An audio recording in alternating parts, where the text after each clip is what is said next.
Bonjour et bienvenue dans ce nouveau tuto cuisine. Aujourd'hui, on va parler de houmous. Du bon houmous, du vrai houmous, du houmous avec du tahini. Je te propose plutôt de parler de vêtements et de repartir de la base. Parce que là, c'est...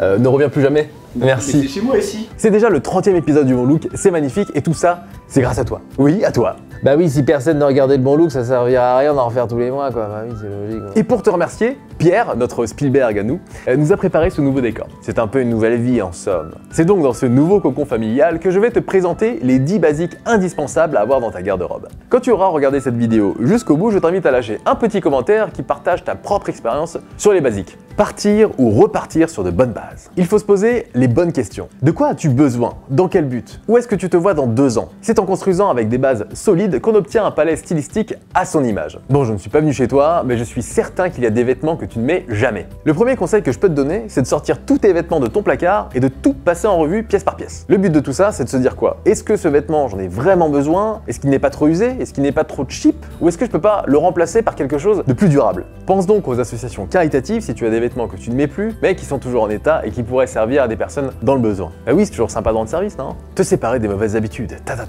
Quand tu regardes ton placard qui est si encombré, il faut que tu remontes encore plus loin dans la réflexion et te dire si j'ai acquis toutes ces pièces, parfois inutiles, c'est que j'ai peut-être des mauvaises habitudes de consommation, non? Alors je ne sais pas où tu en es, mais personnellement j'ai déjà été happé par le marketing de marques grand public, parce que je n'avais pas la mobilité nécessaire à l'époque pour me balader dans les rues d'une grande ville, pour dénicher on va dire les créateurs qui te vendent un produit de qualité. Oui bon bah j'avais pas le permis non plus quoi. Alors si comme moi tu ne veux pas te faire happer par les offres promotionnelles de grandes marques, il faut rester curieux, ouvert et surtout ne pas attendre que le marché fasse les choix à ta place. La curiosité et l'ouverture d'esprit sont vraiment des atouts imparables contre le mass market. Donc continue de regarder nos vidéos par exemple. Ah oui, autre chose, es-tu certain de bien connaître ta taille? Je ne sais pas si tu es atteint de ce syndrome, mais j'ai connu beaucoup d'hommes persuadés de connaître leur taille et acheter toujours des vêtements trop grands. Je t'en parlerai plus précisément lors d'un prochain épisode, mais les tailles varient du tout au tout en fonction des marques, alors n'hésite pas à essayer plusieurs tailles quand tu es en boutique. Passons maintenant aux choses sérieuses et voyons ensemble les 10 basiques à avoir impérativement dans sa garde-robe. Premièrement, l'indispensable t-shirt blanc. Bon là pour le coup on part vraiment de zéro, c'est la base de la base. Le t-shirt blanc c'est le meilleur sous-vêtement que tu puisses avoir dans ta garde-robe. Oui parce qu'à la base, le t-shirt blanc est un sous-vêtement. Je vais pas te refaire toute l'histoire, je te mets l'épisode dédié au t-shirt dans la description. Ce qui est bien avec le t-shirt blanc, c'est que tu peux le porter aussi bien seul ou créer des tenues pointues avec ce basique dont on ne fait plus très attention. Alors voici quelques points essentiels pour bien le choisir. Premièrement, la transparence. Je ne te fais pas un dessin, mais un jersey bien opaque est tout de même mieux vu, surtout si tu as le torse velu. Un jersey trop fin sera signe également de durabilité réduite, alors avant achat, passe ta main sous le t-shirt et vérifie qu'il soit bien opaque. Ensuite le col. Avec un col V, il est facile de faire des erreurs stylistiques, mais si tu préfères, rien ne t'interdit de le porter. Personnellement, je te conseille un col rond. Bien entendu, le col ne doit pas être échancré ni trop serré. Ensuite, les manches. Tu dois pouvoir choisir de les roulotter ou non. Si tu vois que ce n'est pas possible, c'est que le t-shirt a des manches trop courtes. Une manche qui tombe sur la seconde moitié du biceps est un bon repère. Alors comment porter le t-shirt blanc? Simplement seul, avec un jean et des boots, comme ici, ou sous un sweat, comme ici, ou bien sous une surchemise ou une veste, comme ici. Alors petit bonus, si tu veux te la jouer un peu créa, la mode, tu peux choisir ton t-shirt une taille plus grande, le rentrer dans un pantalon formel et roulotter un peu les manches. Tu auras de l'effet très rapidement auprès des mamans, crois-moi. Où est-ce que tu peux trouver les t-shirts? J'ai envie de te dire partout. Il faut pas que ça devienne une pièce onéreuse, mais elle doit te durer au moins 1 ou 2 ans. Pour l'entrée de gamme, tu pourras trouver ton bonheur chez Muji à moins de 30 € avec ses t-shirts tubulaires, c'est-à-dire sans couture au niveau du buste. Sinon, Uniqlo ou encore Gap sont imbattables sur le rapport qualité-prix. Tu peux foncer. Plus surprenant, Tex, la marque de Carrefour, propose des t-shirts à très bas prix qui durent toute une vie. Pour le milieu de gamme, c'est-à-dire pour des prix contenus entre 30 et 60 €, je t'invite à aller voir chez Alternative Apparel, Velvachine ou encore Maison Cornichon. Maison Cornichon qui fabrique non pas des cornichons, mais des t-shirts sur des vieilles mailleuses des années 50, le tout fabriqué en France. Et ça c'est beau, on leur fait un bisou.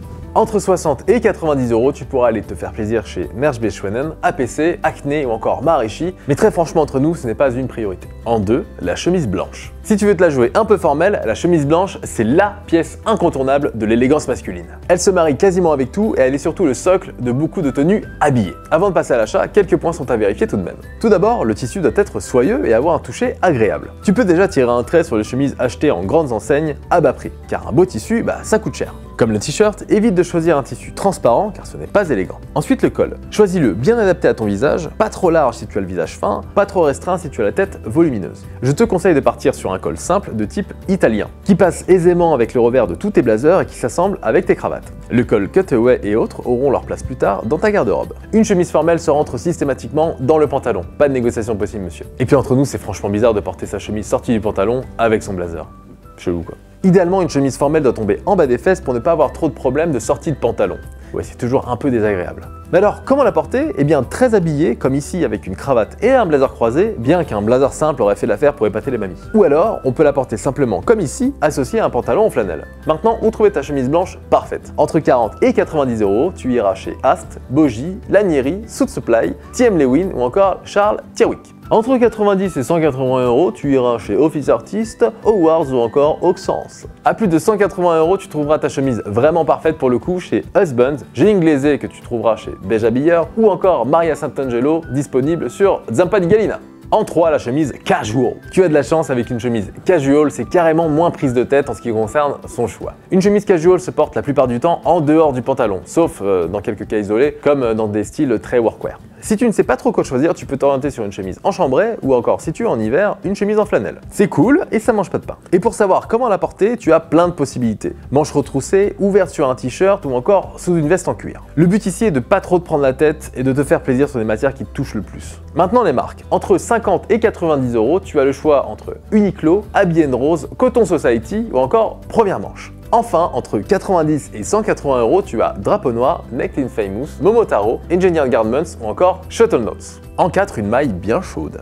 Tout d'abord, c'est quoi une maille? Eh bien c'est simplement une pièce qui est tricotée. Je vais te parler ici de pull et de cardigan. Alors là, on arrive sur une pièce dans laquelle il va falloir un peu mettre la main à la poche, si tu vois ce que je veux dire. Mais vois ça comme un investissement. Oui, parce qu'une maille qui ne coûte pas cher, ça n'existe pas, tout simplement. La première chose à faire lorsque tu choisis une maille de qualité est de regarder l'étiquette de composition. Les matières synthétiques ne doivent pas dépasser 20 et 30%. Si tu peux viser un 100% laine ou alors 100% cachemire ou même alpaga, c'est le top. Autre conseil, évite de te fier à la douceur d'une maille avant achat, car beaucoup de marques utilisent des adoucissants qui s'estompent lavage après lavage. Mais du coup, quelle maille et quelle matière choisir? La laine Merino est un super compromis, car c'est une laine qui est solide et douce. Tu peux également investir dans un pull en cachemire, tu verras, c'est très difficile de s'en séparer. Astuce, si tu veux être certain que la laine qui compose ta maille provient d'un animal sain et vivant, il faut que tu aies une étiquette Woolmark juste à côté de ton étiquette de composition. Pour savoir comment porter un pull ou un cardigan, tu as deux choix. Pour le pull, de manière casual, là, ou plus élégant, ici. En ce qui concerne le cardigan, de la même manière, tu as le choix entre des tenues casual comme ici, ou des tenues formelles comme ici. Mais alors, où trouver des mailles de qualité? Parce que moi, le houmous, Je le trouve chez Monoprix ou encore Uniqlo, tu peux trouver des cachemires qui te tiennent à peu près à moins de 100 €. Si tu veux un vrai beau cachemire, tu peux aller chez Irkus. Sinon, chez SNS Earning, 6C7 ou encore Inishman, tu pourras trouver des pulls et des cardigans fins à partir de 140 € et jusqu'à 300 € pour les grosses mailles. Et pour 350 €, tu pourras te faire plaisir chez Inveralan avec des cardigans qui te dureront toute une vie, ce qui est suffisant. Enfin, je crois. En 5, le jean brut. Tu peux pas y échapper, chaque homme doit avoir un beau jean brut dans son vestiaire. Mais pas n'importe lequel, un jean qui peut vieillir avec toi et dont tu seras fier de patiner avec le temps. Oublie les jeans de grande conso qui te durent qu'un an et qui te grattent les cuisses à chaque fois que tu les enfiles. Tu n'as besoin que d'un jean de qualité pour débuter. Pour le choisir, on regarde d'abord la toile et privilégie une toile selvage. On reconnaît cette toile à son liseré rouge, couleur qui n'a strictement aucune importance et influence sur la qualité de cette même toile. Pour l'anecdote, c'est Levi's qui a instauré ce code couleur, mais chez d'autres marques, la couleur peut être différente. Du orange chez Lee, du vert chez Wrangler. L'intérêt du selvage est de préserver et d'utiliser des machines vintage du siècle dernier. Leur mécanisme, moins performant, moins parfait, permettent d'obtenir ce grain avec plus de caractère. Le compromis étant une production beaucoup plus lente ainsi que des rouleaux de tissu moins larges. 80 cm de largeur pour des machines vintage contre 150 pour des machines modernes. Une fois la toile choisie, on peut passer à la taille. Pour bien commencer, il faut le choisir bien serré au niveau du bassin. Oui, parce qu'il se détendra et perdra 1 à 2 tailles avec le temps en fonction de la toile et de son traitement. Donc s'il te plaît, évite d'écouter les vendeurs en boutique qui veulent te vendre des jeans pile à ta taille, parce que après 2 mois, t'es comme un con. Ensuite, privilégie une coupe semi-slim, la plus polyvalente. Et si tu te connais déjà et que tu es certain d'aller vers un style bien particulier du type workwear, tu pourras choisir la coupe de ton jean en conséquence. En l'occurrence, plus large dans ce cas. Ne pense jamais à la longueur de jambe lorsque tu choisis un jean, le mieux est de le faire retoucher à ta taille. Tu auras un jean coupé au poil et surtout ça ne te coûtera que entre 15 et 25 € en fonction du type d'ourlet demandé. Tu peux le porter de façon décontractée comme ici, ou plus formelle ici. Et si tu te chauffes un peu, tu peux aborder le style workwear comme ici. En bref, tu as le choix, c'est une pièce très polyvalente. Le jean est vraiment une pièce très particulière et chacun a son approche. Le budget varie en fonction de celle-ci. Voici de quoi t'amuser un peu. En entrée de gamme, entre 50 et 110 € chez Uniqlo, The Inbrand Brand ou encore Gustin, tu auras accès à une toile correcte, une bonne coupe et un selvage plutôt bas de gamme. Le milieu de gamme est un peu plus fourni. Chez Naked and Famous, APC, Nudie, Edwin, Levi's Men & Crafted, DNMPCs ou encore Bleu de Paname, tu y trouveras des toiles selvage de bonne qualité et des coupes parfaites. Enfin, pour le haut de gamme, si tu veux vraiment un jean de puriste, et encore une fois je te conseille de ne pas commencer par là, tu as Rensen, Acne, Paul Rose, Tellason, Iron Heart, Japan Blue, Horslow, Studio d'Artisan, Warehouse, The Real McCoys, Double RL ou encore Capital. Ça fait pas mal déjà. En 6, le chino. Plus léger qu'un jean brut et aussi plus confortable, le chino est le meilleur pote de tes jambes. Il est essentiellement fait de coton, il n'est pas onéreux et se décline en beaucoup de couleurs. Genre beaucoup. Le choisir n'est pas non plus difficile, veille simplement à avoir un bon zip, de beaux sacs de poche ou encore de beaux boutons. Pour la taille, il faut essayer, tu n'as pas le choix. Il ne va pas se détendre comme un jean, donc évite de l'acheter trop serré au niveau du bassin. Et le truc qui est pas mal, c'est que tu peux le porter de plein de manières différentes. Très casual comme ici, street comme ici ou encore habillé comme ici. Et si tu ne veux pas te ruiner, tu pourras trouver ton bonheur chez Le Pantalon, COS, Carhartt, Suit Supply ou encore Louis Purple. Et si tu as un peu plus de budget, tu peux aller chez Maharishi ou encore APC. En 7 et 8, un beau costume bleu. Sachant que je viens de parler du chino, la bonne alternative à celui-ci est bien le pantalon de costume, à une seule condition, qu'il soit parfaitement coupé. Si j'ai un premier conseil à te donner, choisis un beau costume bleu, sobre et uni. Tu dois pouvoir porter dépareiller la veste et le pantalon avec les autres pièces basiques de ton vestiaire. C'est d'ailleurs pour cette raison que le costume bleu constitue au moins 2 basiques, la veste, le pantalon et le costume complet. Ça fait 3. Pour bien choisir son costume, regarde d'abord le tissu. Je te conseille de partir sur une laine 4 saisons pour le porter toute l'année. Veille à ce qu'il y ait toujours le nom du tisserand à l'intérieur de la veste, c'est toujours plus rassurant pour juger de la qualité d'un tissu. En ce qui concerne la construction de la veste, le bon compromis, c'est le semi-entoilé. Si tu veux savoir ce que c'est, je t'invite à regarder l'épisode dédié au costume. Pour les revers, c'est un peu au feeling. Le plus passe-partout, c'est le revers sport, comme je porte aujourd'hui. En ce qui concerne sa largeur, je te conseille de partir sur un 8 cm quand tu débutes si tu n'es pas très serein avec le revers à la Tom Ford. Pour le pantalon, évite de le vouloir à tout prix proche de la jambe. Laisse-toi un peu d'espace, par exemple ici. Regarde bien, le pantalon suit la ligne de la jambe et cet homme a de la place. Pas comme ici. Ce même costume bleu, tu peux l'associer avec ta chemise blanche formelle dont on a parlé tout à l'heure. Tu n'as plus qu'à acheter une belle cravate, une paire de souliers et le tour est joué. Mais avant, je vais te donner quelques marques sympas chez qui tu vas pouvoir acheter un beau costume. Si tu es au ras des pâquerettes, tu trouveras à partir de 300 € chez Louis Purple ou même Suit Supply des costumes semi-entoilés. Ou encore chez Boji ou Wicket pour un budget de plus de 600 €. Et si tu veux vraiment passer à l'étape supérieure, tu peux investir dans un costume Husbands à plus de 1000 €. Mais là, tu te sentiras vraiment comme Clark Kent qui tombe la chemise pour devenir Superman.